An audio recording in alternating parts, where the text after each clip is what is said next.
మోందా తుఫాను మొన్ననే జగన్ కూడా ప్రస్తావించాడు కదా! ఆ తుఫాను పరిహారం లేదా? మొన్ననే మనం రైతు వైట్‌తో సహా ఏసాం గదా! పరిహారం లేక ఇబ్బంది పడుతున్నారు. ఇప్పుడు ఇదొచ్చేసిందని.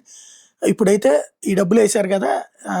4,000 రాష్ట్ర ప్రభుత్వం, రూ. 2,000 వీళ్ళదే గెలిపి అన్నదాత సుఖీభవ అని.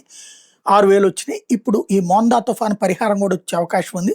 కేంద్ర హోంమంత్రి అమిత్ షా అధ్యక్షతన జరిగిన ఉన్నత స్థాయి కమిటీ భేటీలో ఆంధ్రప్రదేశ్‌తో సహా 6 రాష్ట్రాలకు అదనపు ఆర్థిక సాయానికి ఆమోదం లభించింది.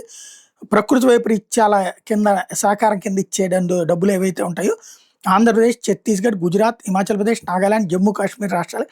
1,929 కోట్ల అదనపు కేంద్ర సాయానికి కమిటీ ఆమోదించింది. 2025లో ఆకస్మిక వరదలు, మోందా తుఫాన్ ప్రభావిత రాష్ట్రాలకి అదనపు సాయం కిందన ఈ డబ్బుల్ని ప్రకటించింది. అందులో భాగంగా ఆంధ్రప్రదేశ్‌కి 341 కోట్లు వస్తున్నాయి.